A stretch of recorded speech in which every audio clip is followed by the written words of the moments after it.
nice article in the Managing Madrid blog. Wonderful lads that do a great job there. And worth reading about that man there. Karim Benzema needs to rest, and the numbers reveal why. Times ended up almost looking like a 6-3-1. Some very good writing about that on the Managing Madrid website. First-rate podcast as well. Of course, Fede Valverde was a huge part of the equation.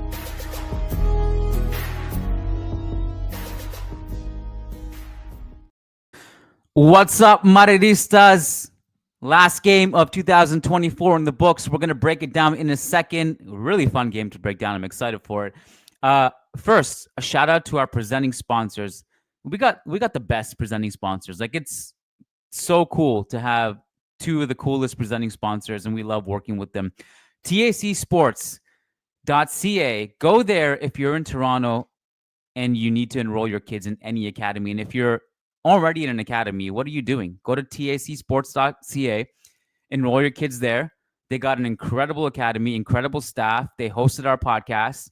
They got great facilities, great coaching, and we are thrilled to be working with them, and we're very thankful for them for hosting our podcast in Toronto. Many more to come at TAFC Academy. Go to tacsports.ca. And finally, celebrate Real Madrid's 4-2 win over Sevilla by heading over to moji-mates.com. That's MOJI-MATES.com and use code MOJIMATES20 for a 20% discount. That is valid until January 7th and just has so many awesome shirts, from Luka Modric to Jude Bellingham to Luka Doncic to Vinicius Jr. to Zinedine Zidane. They got you covered. Whoever your favorite player is, go to moji-mates.com and use code MOJIMATES20. Let's see who the surprise guest is today. Drum roll. 5, 4, 3, 2, 1. Matt Wiltse. What's up, buddy? How you doing? Hey, Kiyan. Good. I'm happy to be on with you guys and talk about this game. It feels like we've got some positive momentum going. It took 5 months or so, but the last few games we're finally starting to see a few gears click here, and it looks like we're moving in the right direction. Leah said on Twitter it's our best performance of the season. Do you agree with that? I think that first half probably was. I think it tailed off a little bit in the second half naturally. But yeah, I think for the most part, my mind's going blank on some of the other games. But there's not been many, so it's a low bar. It's a low bar. So yeah, most likely, yes. The second half versus Dortmund was probably like our best 45, if I'm not mistaken, just given the opponent and the fact that we really needed to come back in that game. This one was very good. 4-2 was a weird scoreline, and I thought we could have scored more. I'd have to look at the XG. It probably evens out because Mbappe and Fede Valverde scored from a negative XG, basically. Those two goals were ridiculous. So it probably evens out that we should have had more or not. And I think, so this one's interesting, Matt, because you could actually go through this game and look at things to nitpick and complain about and be upset about, like our defense on the 2 goals. But this is what was supposed to happen from the beginning. It's like Real Madrid. This is Real Madrid. We can get away with bad defending and bad moments because our offense is supposed to be so great that it just doesn't matter. And we're generally more okay with defensive lapses if your offense is clicking at the gear it clicked at today. And that's what I was expecting. Back in August when we first signed Mbappe, this was what I was envisioning. This is the devastating transition football that I was envisioning we would play this season. Like you said, it took a long time. We've seen glimpses of it, but today was probably the best Mbappe game. Would you agree? I just thought his link up on both sides were great. He actually had some good hold up moments, created his own shot, and his dribbling was good. Body language was good. I liked it. Yeah, I mean, between the 30 minutes he played against Atalanta, I thought he was excellent in the Pachuca game. I thought he played almost as like a target number 9. His layoffs and quick one-touch passes were, I thought that was the best we've seen from him in that kind of playing more like a pivot target striker, like truly. And then today, yeah, some of his best moments. I think there's still some moments where you're like, what in the world was that? Like when he got that, he tried to, I guess, one time it to Jude in the second half, and the ball just went flying out of bounds. Where peak Mbappe probably would have just taken that shot himself and scored. But definitely encouraging signs, definitely improving. And I said on this podcast early in the season that, like, hey, on Mbappe, I don't know if there's anything about his game. Like when Jude Bellingham came, I realized he was so much better than I thought. And with Mbappe, I kind of came to the conclusion that, I was expecting more. But I'll say this, the one aspect of his game that I've been really surprised by and is better than I thought is his long distance shooting. And the goals he scored from outside the box. And today he literally took a touch, and if you watch the replay, he picks his head up for like a split second and sees where he wants to put it. He sees the spot, and then he sees where the goalkeeper is, and then he puts it right there. So that was genuinely world class, and that's what we expect from Mbappe. And yeah, his long range shooting has been a surprise for me. Like I didn't realize it was that good. So what you mentioned there, where he looks up before he hits it, I think that's like a very, very interesting thing to bring up in general, because if you look at all of his goals, he does that. Like he looks exactly where he's going to place it, and then he places it there. Yeah. Who was that team we played away where he had that goal from outside the box? Celta away. He did the same thing. Remember, he looks up at the top left corner and then hits the top left corner from outside the box. He did the same thing against Atalanta, where he takes that first touch, receives the Brahim Diaz pass, looks at the bottom left corner, and then just strikes it right there. I just think it's just a cool little detail. Valencia too. Remember that one? Right before he got injured the first time. It was probably one of his best goals of the season. Oh, that one was from outside the box too? It was kind of like, I think it was just inside the box. He did that 1-2 and then smacked it just inside the box. So I can't really convince anyone this but myself, but I swear to God, this is how I felt, and I'm just curious how you felt. When I saw him look up, I knew that was a goal. It's kind of like when you're talking about his long distance shooting, in those moments where he's that free and the defense is giving him that much space, you can't give him that much space. He's too good from that zone. Like he knows how to punish you from distance. Yeah, I think it's funny because you look at Mbappe's goal and then you look at Fede Valverde's goal, another absolute screamer from outside the box. Yeah. And if you go purely by kind of the statistics and what proponents of XG would tell you, like those shots are the percentage is so small that you shouldn't take those shots. Like long shots should be a rarity. But again, I think the future of this metric is probably when it starts to take in the individual and their qualities, because if Fede Valverde or Kylian Mbappe is taking that shot from outside the box, I think the percentage should be much higher just because of who they are and the quality they have and how good they are from taking shots from outside the box. Like it's ridiculous.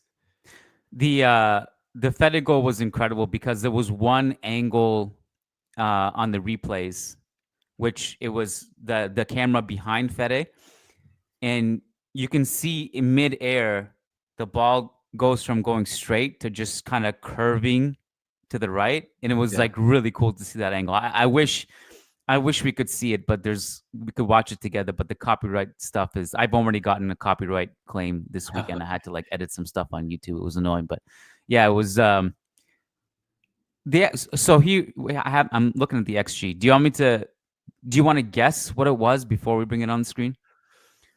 I mean, you think about the first half alone where Mbappe missed that one at the near post. Lucas Vazquez missed that one that Bellingham drove into him. So I think we could have had like a 4-point-something XG. Yeah, I understand why you would think that because of how much we created, but I think that's surprising. So I would think it'd be higher. Our only two shots outside the box were the goals. Yeah. So Fede 0.03, Mbappe 0.03.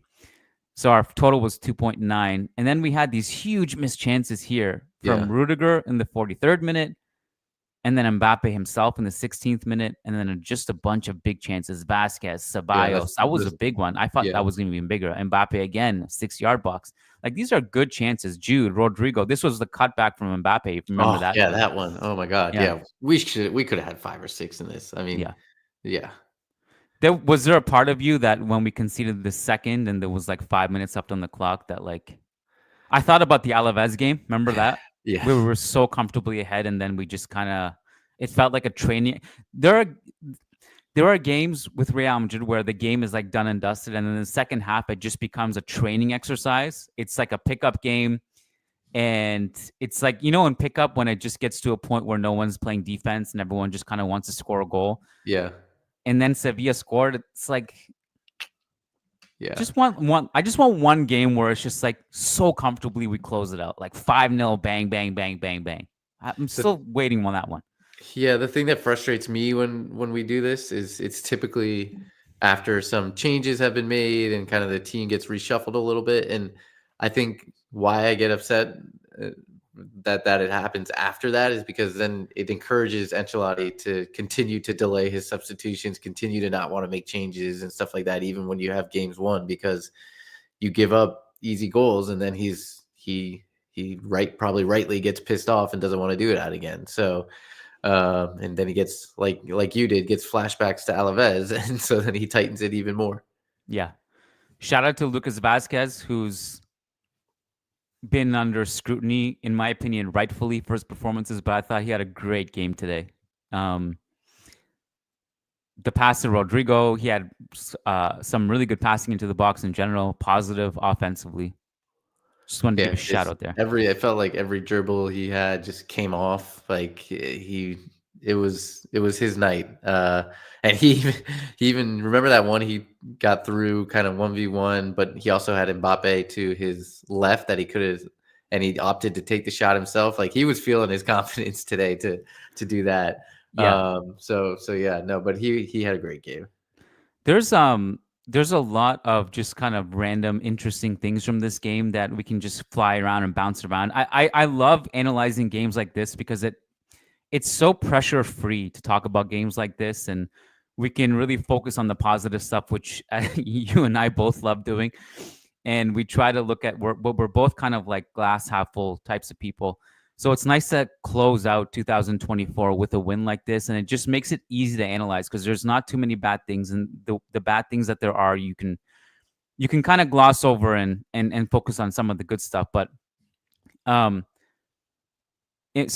Mbappe had 5 key passes with his 5 shots, but obviously the back line was interesting because we had one naturally born defender in that back four. Lucas Vazquez is naturally a right winger. Eduardo Camavinga is naturally an 8, but can play the 6 and can play as a left back. And then you had Tchouameni, who was a kind of like a makeshift center back. And I think maybe in other games where our offense is not as potent and you don't score 4 goals, I think you're looking at those 2 goals maybe with more scrutiny. On the first goal we conceded in the 35th minute,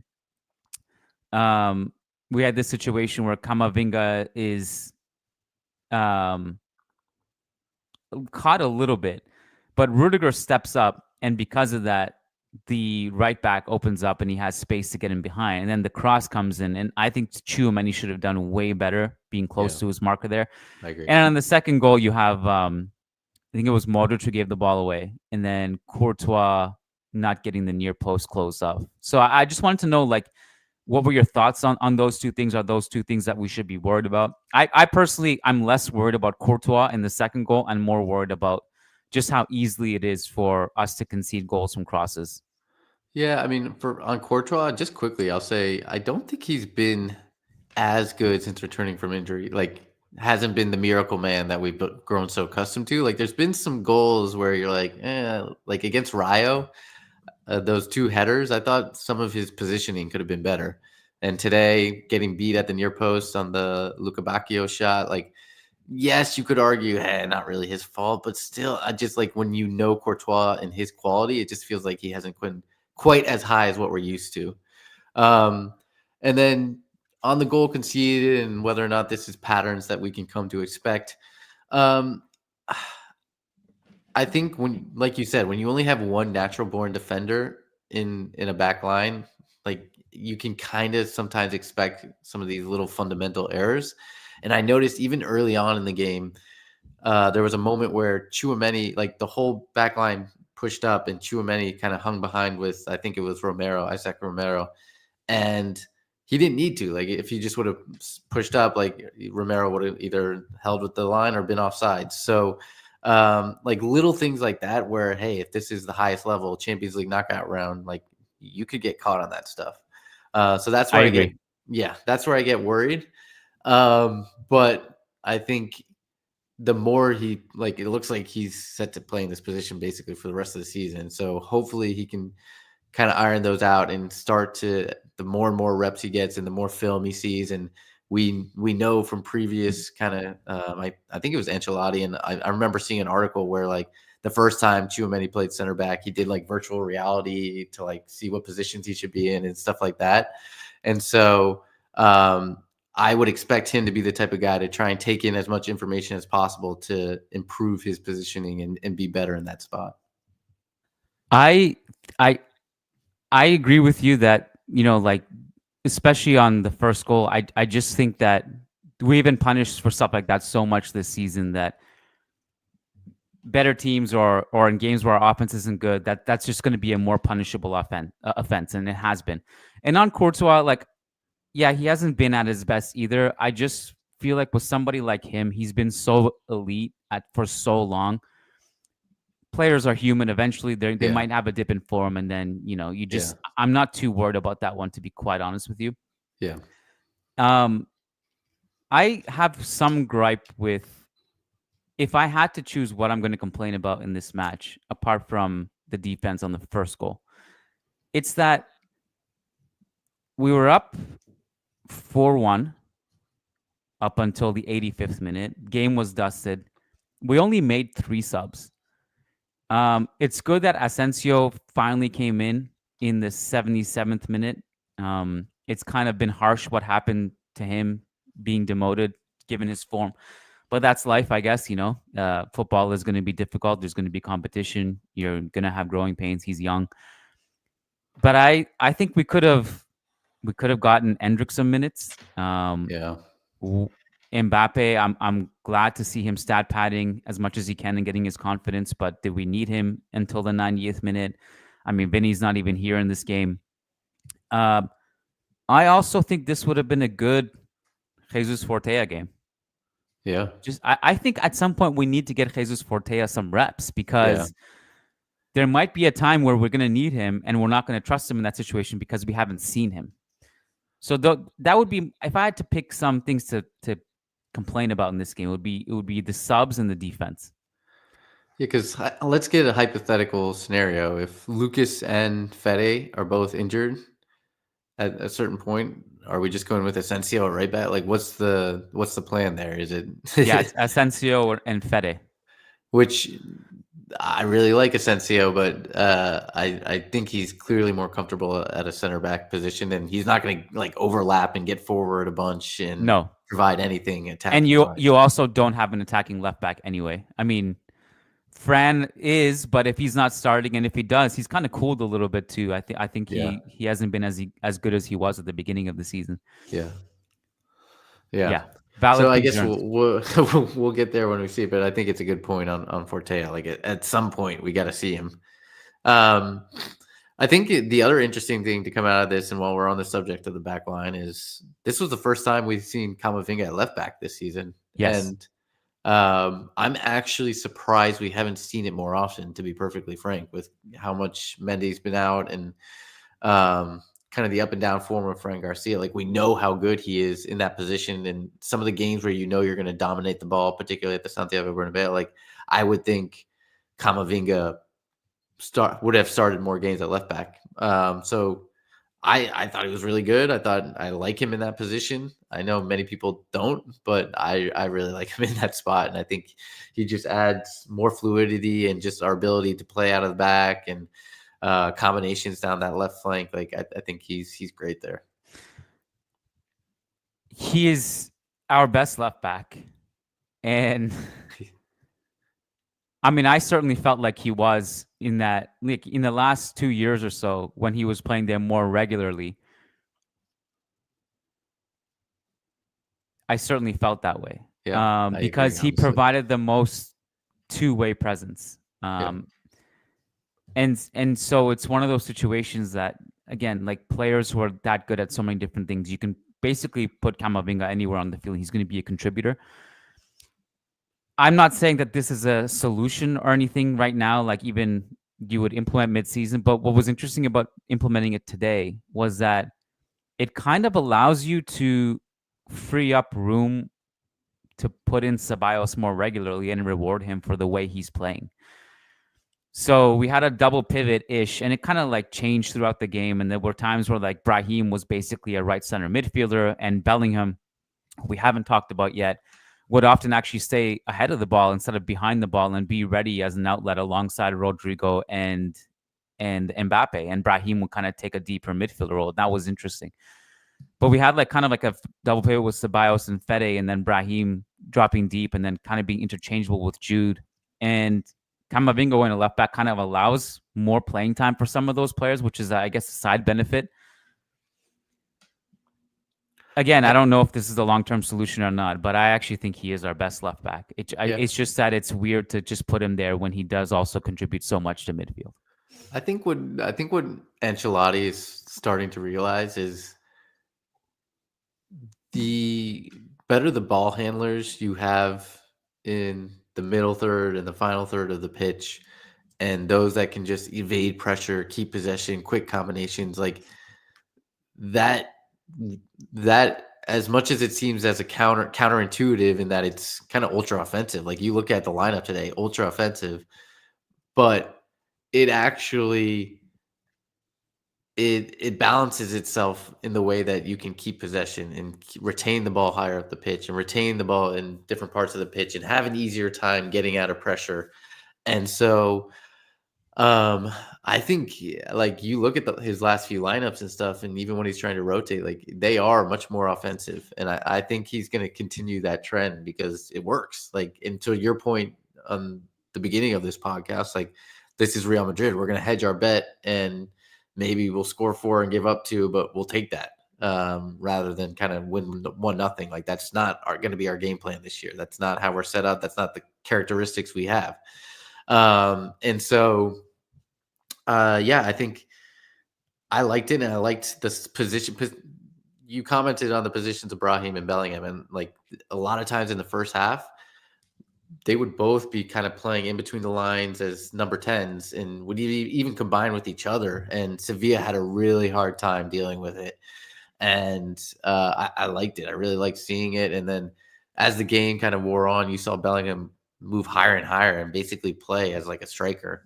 And when he plays that position, it helps us so much defensively because you see how much he hounds and he presses and he works and defensively, like it's kind of the opposite. I still have the imprint of the Clasico in my head of watching Vinny and Mbappe just half-ass press like every time they work defensively, and to get the total counter to that in Bellingham playing in that spot, it makes a big difference. And so I like it. I don't know that he'll be able to be that high when Vinny's back, but I liked what I saw.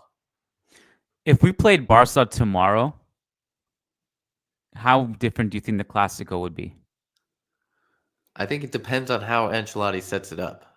Like think about how we took advantage of Sevilla today. I was thinking this to myself. It's the second man run from Lucas Vazquez.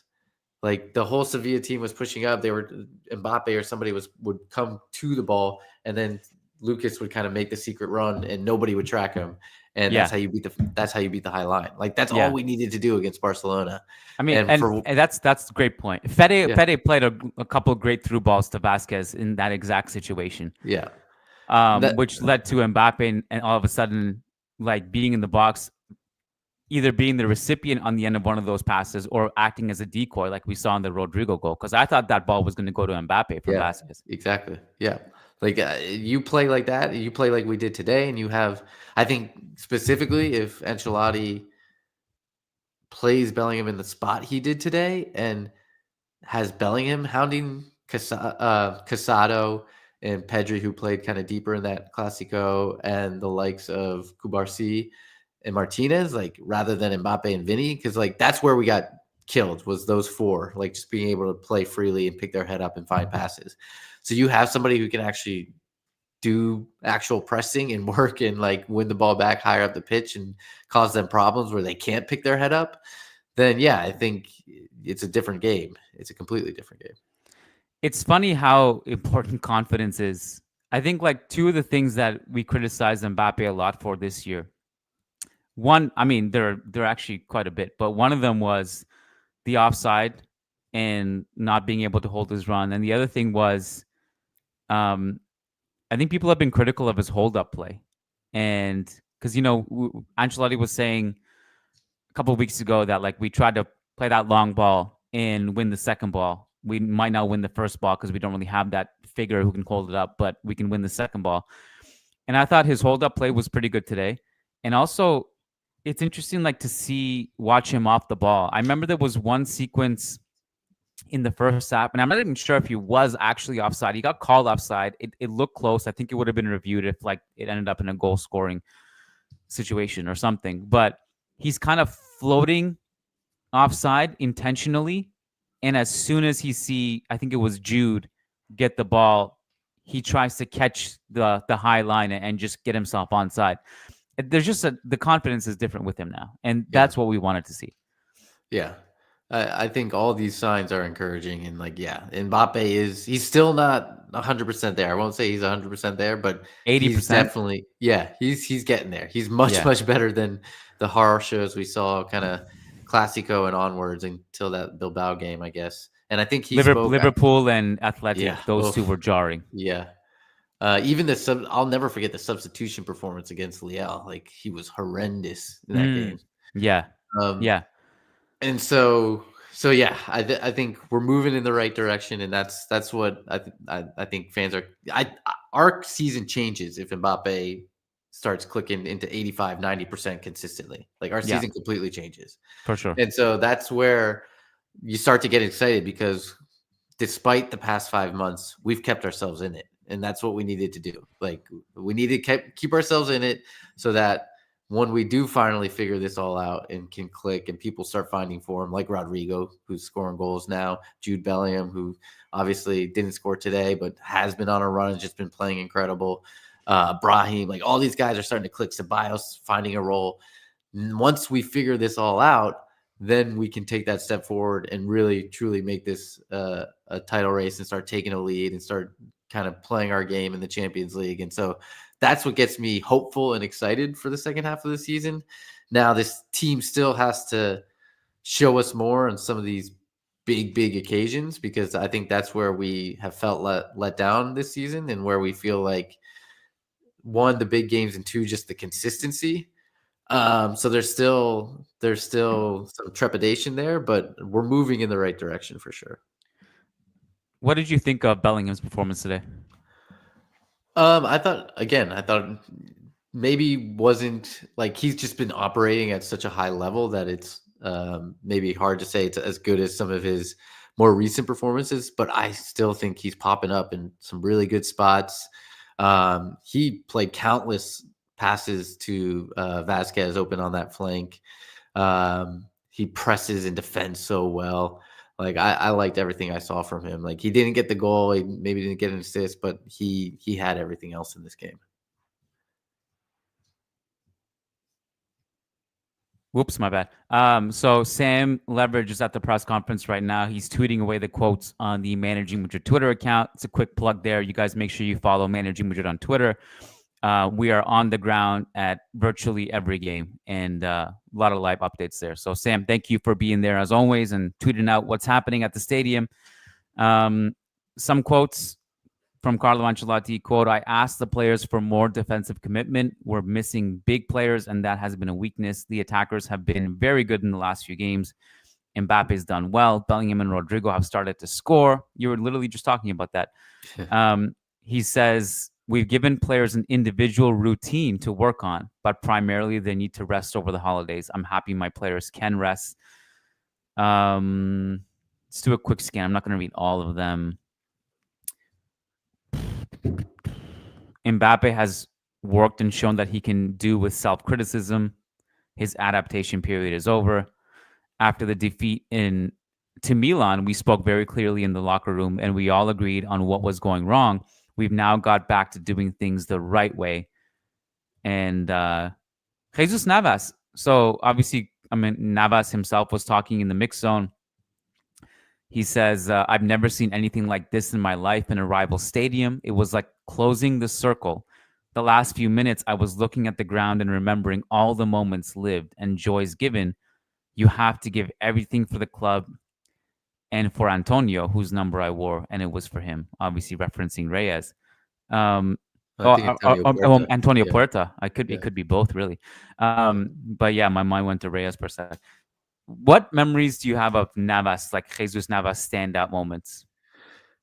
I think of that Sevilla team with him and Dani Alves down the right, Canute, Fabiano.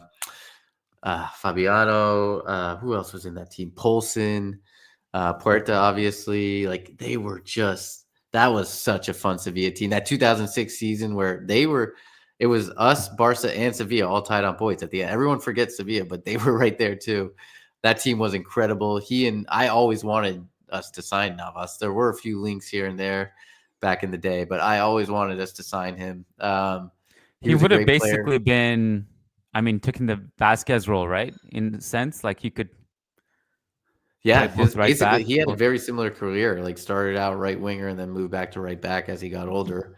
But yeah, he was a great player. That team was incredible. His Man City years were kind of like okay. I think people kind of forget he even ended up at Man City for a while. Even he and Negredo were there, which was kind of weird. But yeah, I mean, he was a great player. By all cases, and from what you read and see, seems like a great guy. So yeah, I think the longevity and the ability to adapt is really impressive. I mean, we saw it with Joaquin too, who was there forever. I mean, we talk about players, rightfully so, like Cristiano and Modric and even Ramos, who take care of themselves, who can adapt. And we talk about them more because they're just a different level, right? They're just a different level of superstar. But it's great to acknowledge players like Jesus Navas, who had such an incredible career. And not every footballer has to be, in order to define success, you don't have to be Cristiano Ronaldo and play till you're 40 and play at that level. You can, I mean, I think Jesus Navas had a dream career for a lot of footballers. Oh, yeah. Played at the club he loves for the majority of his career. He adapted himself, did what needed to be done. Did a lot for the Spanish national team won too. The World Cup, won the Euros.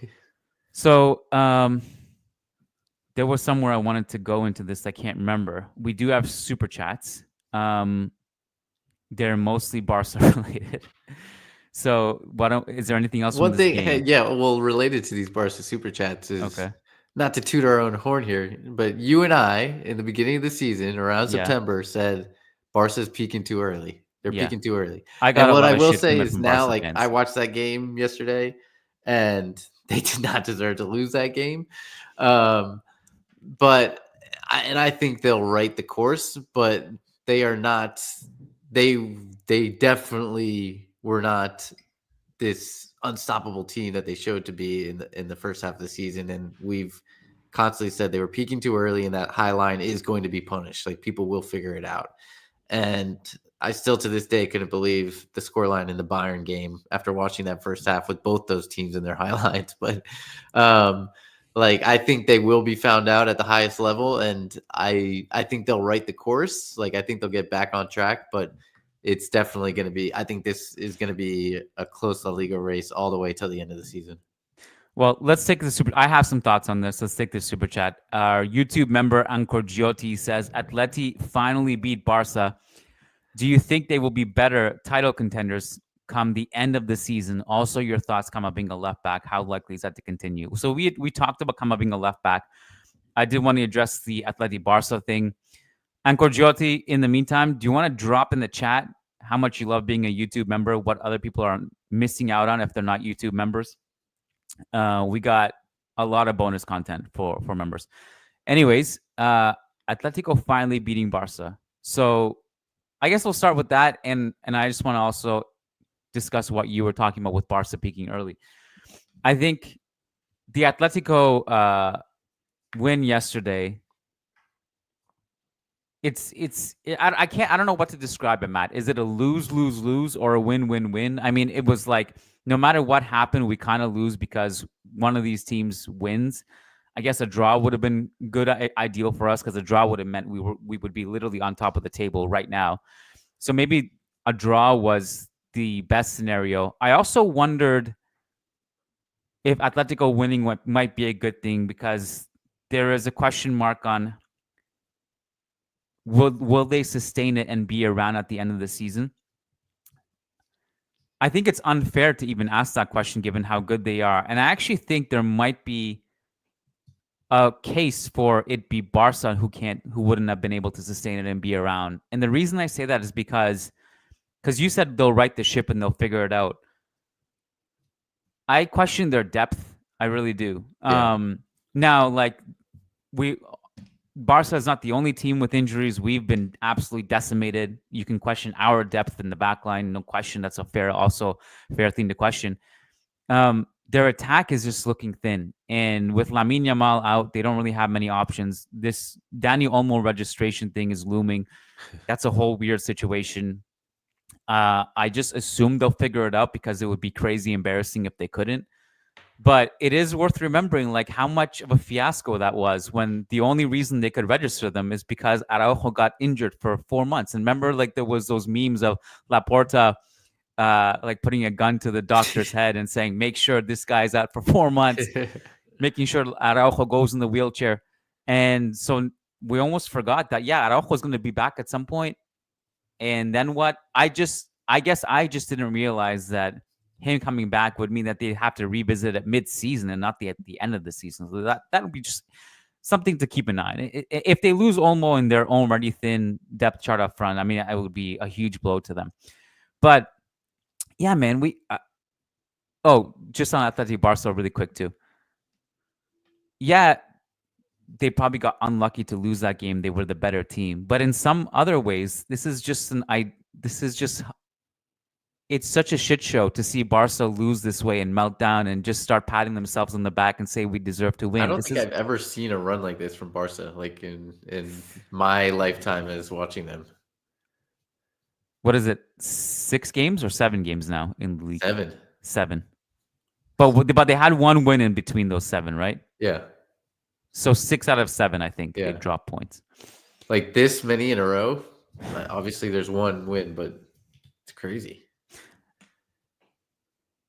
There's a new manager bounce that you have to factor in with Hansi Flick coming in at that point. And you always have to give these things a really long sample size before you judge it. Because when someone new comes in, there's a grace period of teams still don't really have the full scouting report on you yet. And I just remember you and I think it was Sid, after the 4-0 Clasico, we were recording that podcast, and I was anyway, maybe you weren't. I was in two worlds of like, do we praise Barca for the offside trap, or do we shout at Mbappe for not holding his run? The answer became clear like the next week when Real Sociedad just carved that high line up, and there was no, like, they just held their runs. It was just intelligent offense. It's really not that.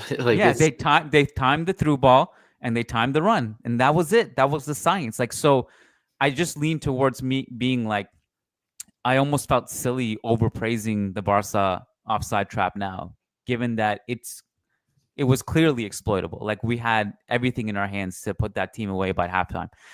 And so now we're in this situation, and football changes quickly, and maybe Real Madrid will stink it up for the next 5 months and just fall off a cliff. And I don't know when Barca will figure it out. So I'm not going to predict one thing or the other, but I am just saying, like, we got a lot of shit from Barca fans for saying that team peaked way too early, and just wait. And this is why it's so entertaining, is that it's just such classic Barca to overhype themselves and start getting carried away and giving themselves trophies for winning a Clasico, or for beating Bayern, or for just patting themselves on the back for dominating Atletico, even though they lost. And the scrutiny should be like in the mistakes. I mean, it's still a very inexperienced team, so they can play well and just have young players make mistakes as part of the growing pains, and I think that's fair. And their finishing has been horrible. That's the other thing to point out. Lewandowski's form. How sustainable was his form to start the season? Because he just doesn't look like he's finishing chances. And then, of course, Lamine Yamal being injured, with or without him. I mean, without him, it's just going to be more difficult for sure. Yeah, I mean, all valid points. And I think this team, that team, has the thing is, like, a lot of these points have been dropped with Lamine Yamal out, obviously, and they're going to run this kid into the ground just like they've done with every other kid. And so if they're not careful. And so I think they are a team with a lot of flaws. I do think that man for man, watching that game yesterday, their players are just better than Atletico's players. Like, I was watching that, and like some of the passes that Pedri pulled off were ridiculous. Like, I have to tip my hat, and like, I don't like complimenting Barca players, and I don't particularly like Pedri, but I was just blown away by some of the passes he had yesterday. I think he's a great player. I think what happens sometimes is that fans just start arguing on social media about which player is better, and they do it so much that they tend to just belittle the opposing player to an unnecessary degree. You see Barca fans do it with Jude. You see Real Madrid fans do it with Pedri. I mean, he's clearly a very great player. Yeah.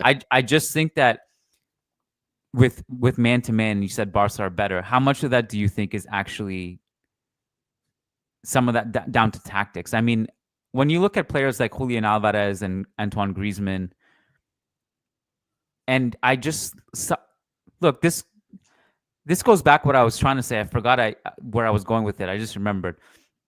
Atletico are a really good team, and then when they face Barca, they just look a shadow of themselves. And I'm just shocked that they pulled it off, despite trying their best not to win that game yesterday.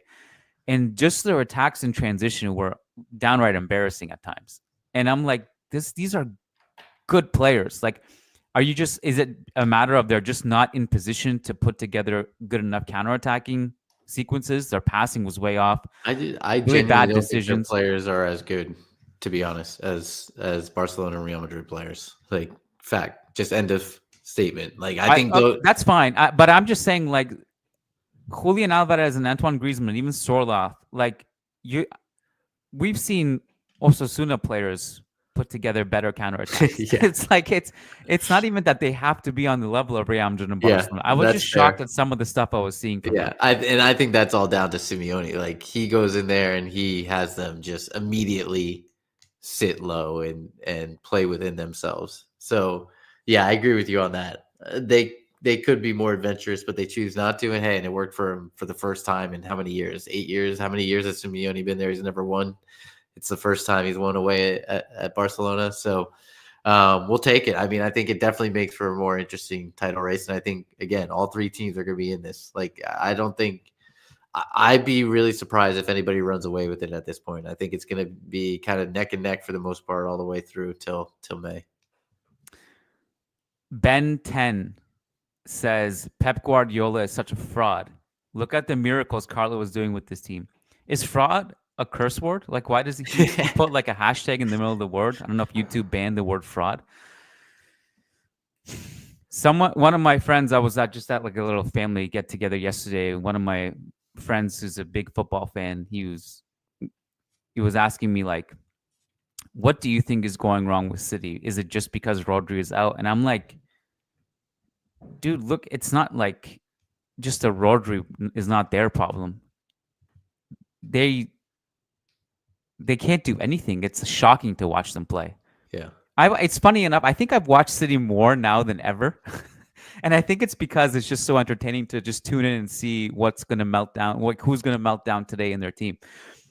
And it's just really entertaining to watch it from the outside. And if you're not a City fan, like, I'm not here to shed tears for anybody. It's just entertaining. I won't lie. But their body language, their confidence levels, everything from their build-up to trying to create chances to finishing chances to the way they're defending, everything is off. And the analogy I drew was like, remember when Mbappe was struggling this season? It was almost like everyone was going through what Mbappe was going through, like the whole team, not just one player. Their confidence levels just didn't look right. And I'm not sure exactly what it was. And I'll come back to this point that I made to Diego, that I don't think we've seen a Pep team go through this kind of adversity before. And I'm not sure they know how to respond, or he knows how to respond to some kind of adversity like this. And he himself has talked about, like, when you take away the Ballon d'Or, like, it's not going to be easy. And of course, I think to Ben's point here about Carlo and the miracles, and it's not even so much about this season, but I think given that we've just been decimated probably more than anyone in Europe, and the constant reinventions Carlo had to do last season, is, I think, the point to make. Yeah, I mean, this is where I want to get on a soapbox, because Pep consistently, press conference after press conference, keeps saying, "Oh, I need my players back. Once I have my players back, this will be a different team." And Yeah. "Oh, we lost Rodri. He's the Ballon d'Or winner. Of course, that's going to make a difference." Blah blah blah. Look at what Carlo lost last year. He lost the best goalkeeper in the world. He lost two of the best center backs in the world who just won the Champions League as a partnership. And together. He still doesn't have those guys. Yeah, center backs anyway. He still doesn't have them. He had Vinny out for a period of time with muscle injuries. Like, he had every excuse in the book. We lost Benzema and didn't sign anyone to replace him, and so he had to reinvent Bellingham's position. Like, every single excuse in the book. Camavinga and Tchouameni were out for a large part of the first half of the season, and he never ever complained. He never ever made these excuses, and he just got the job done and found a way to make it work. And I think Real Madrid fans can now reflect on that even more so, and see, like, wow, look what Carlo did. We had a historic season. We won a double after all of that.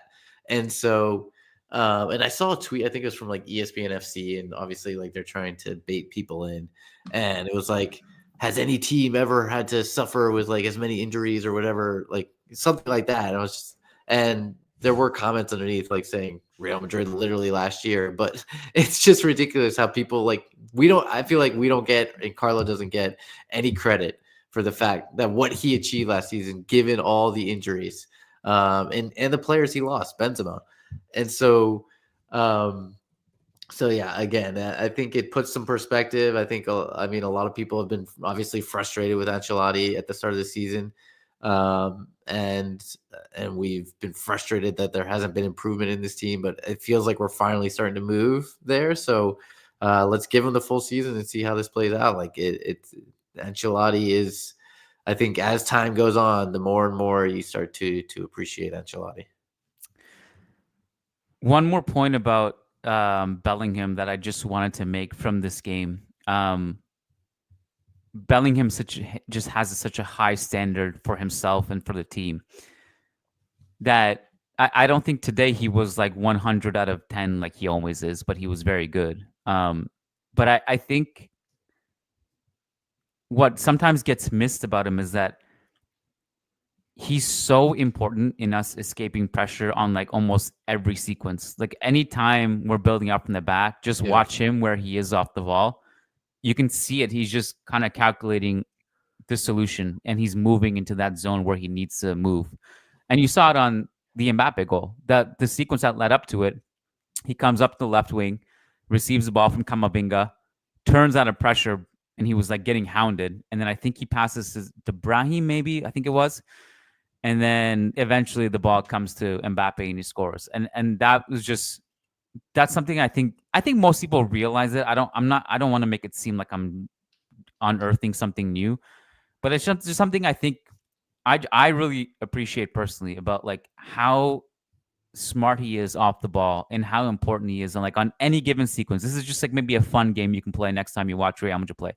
Just watch him off the ball and just see how he's calculating the solution all the time. It's really impressive. The other thing I think that is really underrated to his game is his ability to basically, when he's about to receive a pass and he gets his body like he's got his back to the defender and he's able to turn. Mm-hmm. And he does this consistently time and time again. And either he turns the defender or he gets fouled, and it gets us out of a tough spot. And he does that so consistently. He's so good at it. I don't know how he does it because it's incredibly difficult to do. It's something Zidane was really good at. And yeah, I think that's an underrated facet of his game as well. Yeah, it's just incredible that like no matter how many players he's surrounded by, he comes out of it with the ball at his feet, and it's incredible. Camavinga got 7 tackles tonight. Rudiger 8 of 10 long balls. Really important to see him. You know honestly. who had a lot of long diagonals today too, who showed a good range, was Fede. Because he was more on the right side, so he would play that crossfield switch to Mbappe or Rodrigo on the left. 4 of them. Yeah. Anything else, Matt? I don't think so. I think we covered it. I have a non-football question for you. Yeah. You look great on camera. Any advice for the dads who need to find time to get healthy? Because it's like when you become a dad, it just becomes like really easy to fall off, like and eat. Like you don't have time to go to the gym. You don't have time to eat healthy. Give some tips for the Madridista dads out there. There's a lot of Madridista dads who listen to the podcast. Give them some health tips. My only tip is wake up before the baby, wake up before the kids and do it. That's the only time you can do it. Otherwise, you're too exhausted. And they know when you're gonna wake up. They have a sixth sense, by the way. That's why. They're that's like, the only you way set your I alarm get it for in. 5 a.m. Let me wake up at 4:49. Yeah. And then if you're in the newborn stage, just forget it. Like there's no chance there. You just got to do it when you can do it. But if you're at some semblance of a schedule, you got to wake up before though. Love it. That was very important information for you guys. There's a lot of Madridista dads. I know you guys. We meet you guys at the podcast. There's Matt looks great on camera. I thought we could get some information out of him. All right, guys. So we are going to be back regularly during the not regularly. It's the holidays after all. But we are going to do a couple shows for our members over on patreon.com/Managing Madrid.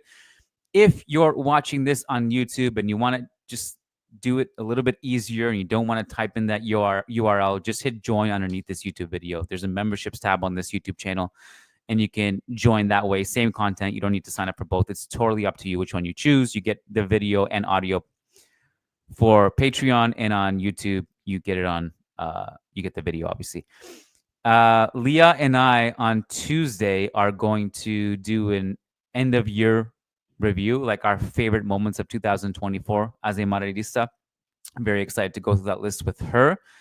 And then my annual New Year's mailbag will be on December 31st. So I'll take a bunch of questions, and stay tuned for that. I'll put out a call. You guys can submit questions. Matt, thank you. Appreciate your time as always. Listeners, thank you. Thanks for the super chats. Thanks for joining live. You guys are awesome. Great end to 2024, and wishing you guys a very safe holidays. Peace out. Take care.